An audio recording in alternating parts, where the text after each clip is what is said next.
Coming up on today's show, I've got Champions League bets, NBA player props, NBA against the spread, over-unders, team totals. In all, it's going to be 8 bets. Let's do it.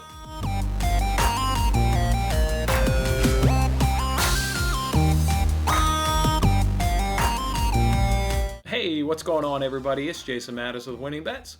Thanks for hanging out with me here on the Wednesday edition here of Winning Bets, where we give out free sports picks every single day. Before we hit you with those 8 bets, let's go ahead and recap yesterday. Yesterday we went 1-1. We continue to get the cash cow that is Manchester City. Doesn't matter how we kind of bet them, we generally win. We've obviously lost a couple with them, but boy, they are just a cash cow more times than not. And yesterday we did City win to 0. They won that game 2-0, just like the first leg when we cashed that bet. Just a good, comfortable, just really beatdown of Gladbach. So yeah, that was really an easy one. We lost our lone NBA player of the day. We did Jaylen Brown had more points than Jason Tatum, and they would finish 29-28. So almost got a push or almost got a victory, just one bucket short. The heartbreaker there was with 2.8 seconds to go, Jaylen Brown took a shot in the restricted area. So about 5 feet from the basket, and it was relatively uncontested just because of the fact that the Jazz were about to win the game, so they weren't really contesting the shot all that difficult, and he just missed the 2-pointer within like 5 feet of the basket with 2 seconds to go, 2.8 seconds to go. Would have obviously given us a cash out. That was back and forth, and that even went, Jaylen Brown only took 2 shots in the second quarter, didn't get any points in the third quarter, and he still fell 1 shot. So that was a good bet, just got a bad result there and just tripped us up. Gave us a little bit of deficit on the day, but still positive on the week with about, half a unit there to go. So we'll look to turn the page, obviously, today and look to be profitable today. Before we go ahead and hit those bets, don't forget, guys, ESPN March Madness Tournament Bracket. The name of the group is Winning Bets. Winning Bets is the name of the group. Last time I counted, sometime yesterday afternoon, I think I saw there were 16 people in there. So we're giving money to three people, and there's only 16 people, so you got a really good chance of taking home a pretty good prize. At most, you can win $75. I think that's gonna be pretty good, for you guys out there. And obviously, the top 3 people will all take home some prize. So just get in that group if you haven't. You'll have a really good chance to win that money. Speaking of money, did you guys log into DraftKings yet? They're doing a mystery prize on St. Patrick's Day. Wondering kind of what you guys got. They're giving away a few prizes that you can win. I got the 4-legged parlay boosted to 50%. I think I may use that today because of the Fox Bet Super 6. I think I may make a teaser parlay a little bit later on. I'm still a little bit undecided if I want to make a 4-legged parlay. If I make a 4-legged parlay, I think the teaser route is obviously generally always the safer of the routes to go. So maybe I'll pull that trigger a little bit later on Twitter. But what did you guys get on DraftKings? The good one is obviously a $31.70 free bet. I bet DraftKings doesn't handle many of those out. I bet their algorithm just gives out a little bit of those, and everybody else gets the really tough 4-legged parlays that you got to hit. So just curious what you guys got. If you want to go ahead and drop a comment down below, hopefully you guys get that free $31. All right, let's go ahead now and jump on into some bets. Obviously, you got some soccer action today. You got some basketball action going on today. Let's go ahead and start with soccer, though, because it's up first, and it's all about the Champions League action today. We're going to go ahead and look at the first game. We got Chelsea versus Atletico. I'm going to go ahead and take no goals in the first half, and that comes in at plus 154. Look, Chelsea, under Tuchel here, the new manager, they haven't given up any goals at home altogether, whether it's first half, second half. They've given up no goals in their home games up under this new manager, and that includes a team like Everton and Manchester United.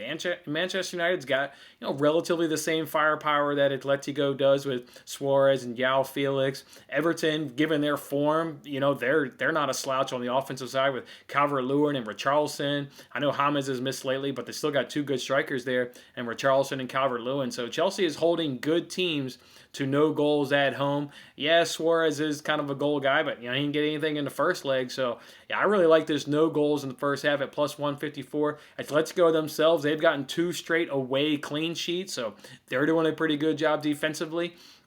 And I think neither one of these teams want the tie to really be over in the first half. For Atletico, if Chelsea gets a goal in the first half, it doesn't end the tie, but boy, it makes it really difficult on them to go ahead and win this tie just based on how good Chelsea has been defensively up under this new manager. And for Chelsea, I don't think they'll be eager to give up a goal really in the first half because then it's all square, right? Each team will have an away goal. Obviously, Atletico has more of the advantage because they still have the opportunity to get more away goals. So I just don't see either one of these teams being too aggressive in the first half. I think they'll play it relatively close to the chest, play it defensively, and just kind of see how it goes. And I think each one of those teams will be happy if both of those clubs can get to the second half, with the still 0-0, and each of those clubs can have an opportunity to win this tie in that second half. I think that's where both of these clubs will want to be in the second half. Neither one of these clubs want to lose this tie here in the first half. And remember, the first leg, almost, you're a bicycle kick away from finishing 0-0 in that first leg. So it wasn't like there was a whole bunch of goals being scored obviously in the first leg. So yeah, this second leg should really follow much of the same pattern as the first leg of just low scoring, not a really whole lot of good chances, and yeah, just not a whole lot of goals being scored. The other bet I was considering was just taking under 1.5 overall in the entire match, but my only concern there is if you do get a goal in the second half, kind of like how I do think the script plays out of obviously no goals in the first half, there will be a goal in the second half at some point. Atletico is going to have to come up out of their shell and go for it and go win this. If they get a goal, then I think maybe there's a second goal, or if they unable to get a goal, just having to go get a goal. I think Chelsea is really good up front. Maybe they can sneak in too. So I was a little leery of under 1.5 overall. I was going to make that bet, but I think the safer bet is no goals in the first half, and you're getting really good value at plus 154. So that's what we'll roll with there in the Chelsea Atletico game. As for the other game there, Bayern Lazio, I'm just nervous betting that game, and you could use the game yesterday for Manchester City as a prime example. First half, they were attacking. They jumped all over Gladbach, got 2 goals. And then they only got 2 shots on target in the second half. Guardiola kind of, pulled the reins off a little bit and just kind of played more possession ball rather than his full-on, attacking and getting goals. And, Bayern's kind of a team like City where they don't really ever like to take the reins off. I mean, City's always gone for it. So to see them kind of pull back a little bit, was a little bit surprising. And I just don't know if Bayern will maybe do something similar or maybe they'll go at it. I'm just really nervous betting that game. The Bayern, that may be a good live bet game. I'll be sitting there watching it. That could be one where maybe you want to live bet it. So we'll just see how that one goes unfold. Maybe we'll live bet it. But yeah, I love the no goals in the first half and Chelsea Atletico. So that's what we'll go ahead and roll with there. The other game, there is a La Liga game, Sevilla. And man, Sevilla should keep a clean sheet, 1-0. But man, I don't want, or it should go under 2.5. I mean, those would be the 2 bets in that Sevilla game I would bet, but yeah, I just don't feel comfortable betting that game in La Liga there. So yeah, we'll just go ahead and do that one soccer bet there, and we'll load up this weekend soccer. There's plenty of the other top domestic leagues are going at it, and obviously got some FA Cup action as well going on this weekend. So we'll just do that one bet there for today in soccer. Let's transition now to the NBA. Like I said, I've got 3 NBA player props for you guys, and then I got a mix of a team total, some over-unders, and then we've got some against the spread bets. Those ones I won't give any justification on because I've already uploaded the video here this morning for the Fox Bet Super 6 app where you can win $25,000 where I break down all these matchups. But I will give you justification here on these 3 player props. Let's start with the first one. It's Seth Curry over 14.5 points. You can find that at minus 116 over a FanDuel. Look, the Milwaukee Bucks defense versus shooting guards in the last 7 games are allowing 28.8 points on 53.2% field goal percentage, and they're allowing 3.2 made 3-pointers per game. So that ranks bottom 3rd. For the last 14, it's 26.2 points on 51% field goal percentage and allowing 3.4 made 3-pointers. And that, again, all those rank in the bottom 3rd. Curry is cash in both games that they haven't had Joel Embiid in this recent stretch of not having him due to a knee injury. He's gotten two cashes. Without Joel Embiid, he's taking about 3 to 4 more shots per game without him, so obviously like that. And this game on the NBA slate has the 2nd highest total, so obviously we're expecting a lot of points in this game, so go ahead and like that. Like Seth Curry over 14.5 points tonight. Next one we're going to do is we're going to ride our guy Nikola Jokic. We found it's another good opportunity for him up against this Hornets paint defense. So we'll go ahead and ride it, and hopefully he can cash forwards. It's over 26.5 points, and that's minus 110 over at FanDuel. Hornets first centers here in the recent stretch are allowing in the last 7 a 65% field goal percentage, which is bottom third, not bottom third, bottom three. Bottom three. That's bottom three of the NBA. In the last 14, it's 55.9% field goal percentage, which that ranks in the bottom third. The Hornets are ranking number 21 in defending the restricted area, allowing 67.9% field goal percentage in the last 10, and they rank number 18th in the league in defending the paint non-restricted area in the last 10. So it's a good matchup for Jokic. Hopefully he can come through for us, as he's done a lot of times so far this season. So Jokic over 26.5 points at minus 110 over at FanDuel. Then the last NBA player prop is here. We'll do Kristaps Porzingis over 21.5 points at minus 104 over at FanDuel. Look, the Clippers defense versus centers in the last 7 are allowing 25.8 points on 75% field goal percentage. That's dead last in the NBA. The centers are just having a great little recent stretch here against the Clippers, and even spans back to the last 14 days. As it's 24.1 points allowed and 69.7% field goal percentage, which is second to last in the NBA. So centers, at least in this last 7, 10, 14 days, are really able to go at, this Clippers defense on the inside and get a lot of success. If we look at the Clippers in the last 10, they rank 25th in opponents' points scored in the paint.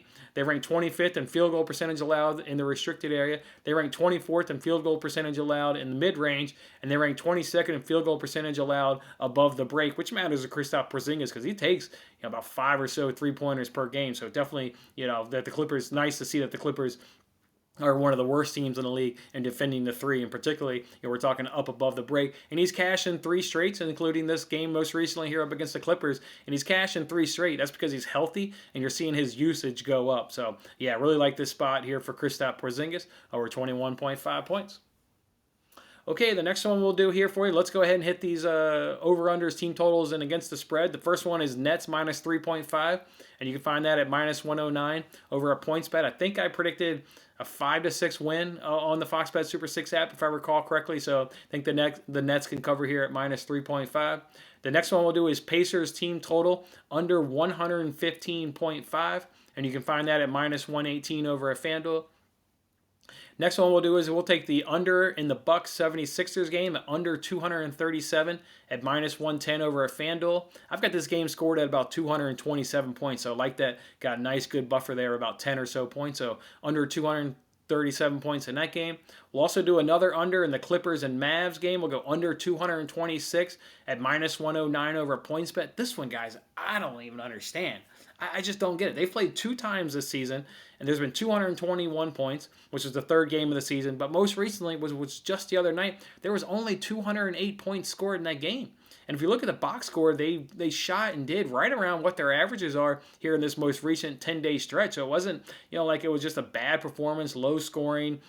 I mean, it seemed like it played out basically how these two teams played at 208 points. So you even got 19 points where you can kind of play with, so to speak, because, to go ahead and do this under here of 226. So I love that one. I think that one's I think the book's got that one really, really wrong. So love that under 226.5 points there in Clippers versus Mavs. And then the other bet I'm only considering because I really wanted to see what this Raptors lineup's going to be. I want to know if Van Fleet's going to play. I want to know if Pascal Siakam's going to go ahead and play. But I kind of like Pistons plus 3.5. I want to know. I picked the Pistons to win on the Fox Bet Super 6 app. It's a really close contest. The Raptors have been struggling, but they've been struggling because they haven't had most of their star players, because of the COVID issues. So I just want to know if Van Fleet and Siakam don't end up playing. They're back practicing, but we don't know if they're going to play. If those two guys don't play, I think that Pistons plus 3.5 looks really, really good. So we'll wait till a little bit more later on in the afternoon and evening before we can pull the trigger on that. Because if those guys play, I don't want any part of Pistons plus 3.5. But if they're not in the lineup, I do think the Pistons can keep it close, and I think they can even possibly pull out a victory if those two guys aren't in the lineup. So we'll keep that one earmarked. Otherwise, we'll go ahead and roll with that soccer bet. We'll go and roll with these NBA bets, and we'll have a fantastic Wednesday, and then we'll roll on into Thursday with some profit, and we'll look to bet that action. All right, guys, have a great Wednesday, and I'll see you tomorrow. Thanks for watching this episode of Winning Bets. I'm Jason Mattis. I'll see you again when we are celebrating the wins and making more winning bets. Don't forget to like, comment, share, and subscribe for more winning bets.